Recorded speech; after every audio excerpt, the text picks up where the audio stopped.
In the last class, I showed you a way of extracting an image that had very fine or fuzzy edges using the Extract dialog box, which you can find under Filter, Extract.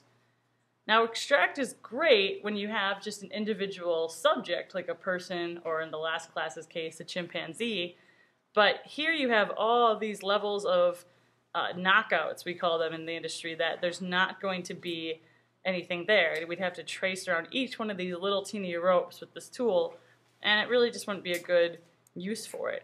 So instead, I wanted to show you a couple of other ways that we could remove the background of this image. Let's say our art director wants us to remove the sky from this pirate ship image and add a much nicer background like this pretty cloud one. Okay? So I've already organized a Photoshop file to have the ship above the clouds.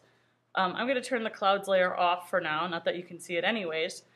And a couple of ways that you can remove something like this are as follows. One, you know you've got the traditional selection tools, but because of the level of detail in this, none of them will really work the way you might want them to.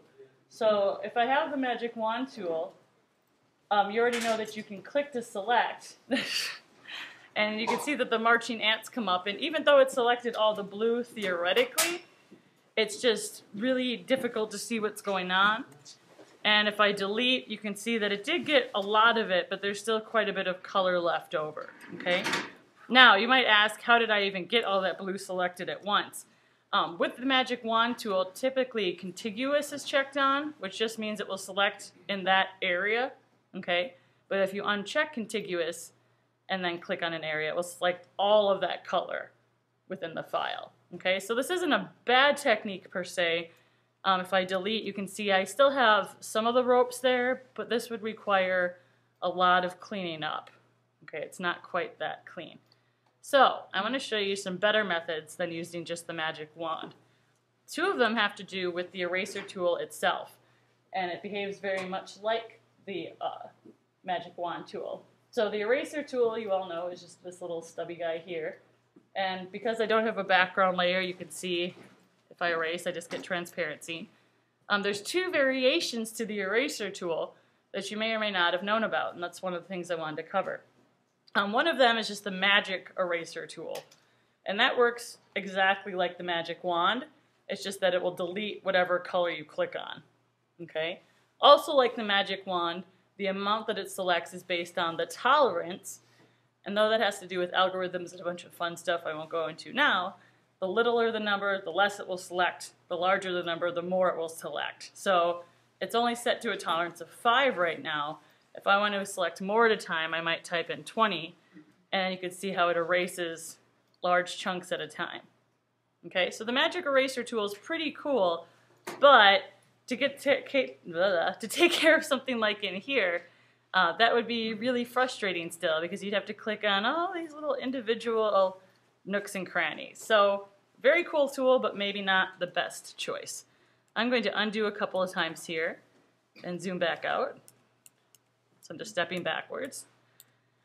And another variation of the eraser tool is the background eraser tool. And this is going to work a little bit better than the magic eraser. I've got my brush huge, so I'm going to make that a little smaller with the left bracket.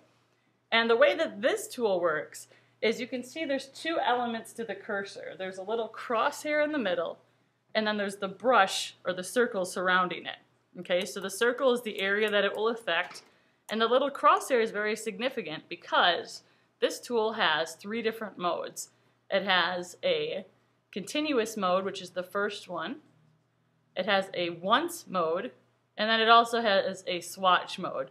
The swatch mode isn't going to work in this case because our background is made of varied colors. It's not a solid, flat color. It's clouds and different values. So the main ones I want to look at are continuous and once. Continuous is the first one, and what continuous is going to do is look at the color of the pixel that's under the little crosshair in the center of the cursor. And within the brush, it's going to erase anything that matches that color. Now, no big deal right now, it just looks like the eraser tool. But when I get close to the ship, you can see that it's leaving the ship alone, and it's only erasing the sky. Okay? So this tool because I have it set to once, it's following whatever color is under that crosshair, and then it will only remove that color within the brush area. So if I made the brush far larger and clicked, you can see it will take away big chunks and still leave most of the rope. It's not perfect. I might want to make it a little lower of a tolerance. You can see this has a tolerance as well. Once again, lower means less, higher equals more. But there's a better way to do this as well. So continuous is good, but my preferred way of doing it is once. Okay? And both of these have to do with sampling in regards to what does that little crosshair do. When it's set to once, it just means that the first time you click or each time you click, it's sampling what those pixels look like. And now I can actually go right over the ship because it's not going to resample. It's just going to keep deleting that initial blue. And I can knock out that background relatively quickly. You can see there's a couple little fragments. That just means I would resample by clicking again, and then it would just get rid of that blue. Okay? So you don't have to hold down Option or anything for... Nope, no options required. You can just click and drag. You really don't have to... The only sampling that's going on is whatever is near that crosshair. And you can see it still needs some cleaning up, but I can do that with masks or brushes and put in my new sky while I'm preserving a lot of those details. Okay? So there's a lot of tools besides just the selection tools and extract. We've seen variations of the magic wand, variations of the eraser, and hopefully these are all very cool, but there's one that actually is cooler than all of them and more instant. So I'm actually going to go File Revert, which goes back to the last saved version of my file, which is before I did anything to this. I'm going to turn my clouds layer on, even though you can't see it right now.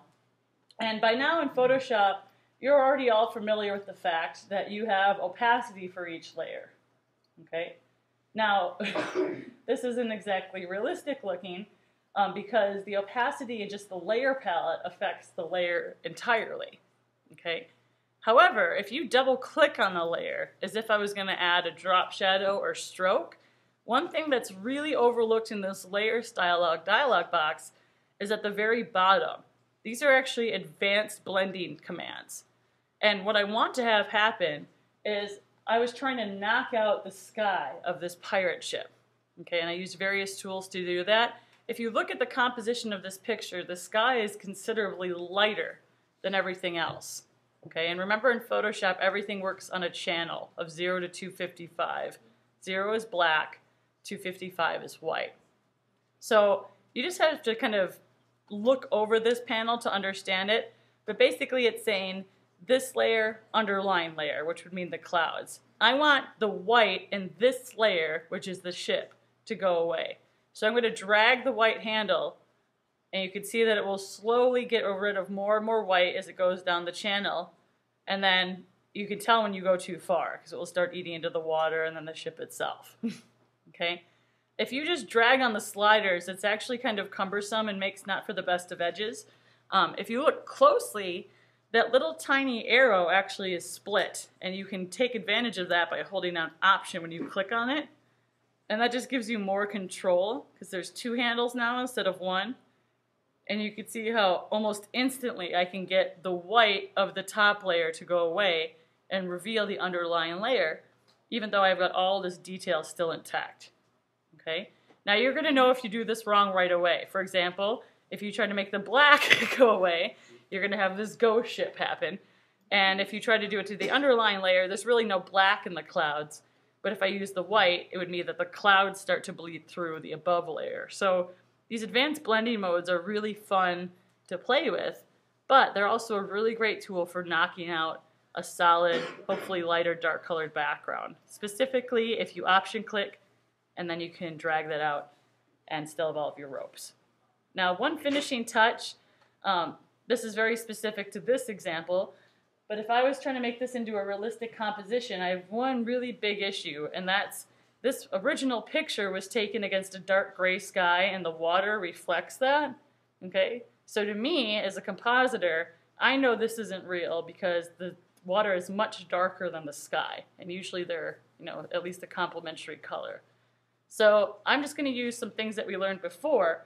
I'm going to pair a selection that will just kind of generally grab the water. So I just used a marquee, And then I'm going to add a levels adjustment. I'm just going to click on my little black and white half circle, choose levels. Now I could work with all of the levels themselves, but that just makes it lighter or darker. In the last demo, I showed you how I made that chimpanzee kind of a more green color to match the jungle. And I had done that not by adjusting the RGB values, but by just one individual value like red, green, or blue. In this case, I want to specifically just adjust the blue of the levels. So I'm going to click on blue, and then I can add more blue by dragging the white handle. And you can see how it becomes brighter right away rather than that dingy gray color. Usually if you add to one channel, you have to kind of tweak them all just so it looks okay. So I want to make this a little less purpley, which I can do by adding a little more green. Now notice that there's already a mask attached to this, because prior to adding the adjustment layer, I had a selection made. And if you have a selection when you make an adjustment layer, it will automatically mask it, meaning that this is the only affected part of the image. I had just used a marquee, but if I zoom in, you can see this poor little boat is all blue now. So if I turn this on and off, you can see how much brighter the water is from that levels adjustment. Because this is a mask, I could simply grab my paintbrush and black paint and just paint on the mask to make sure that it excludes the boat. So if I paint over the boat with black, it'll change the mask to hide it, and then I can get that detail back in. And I can do that around the edges and whatnot. So then we've gone from this beautiful new image, and we had started with this dingy one. And that's how you can remove a background.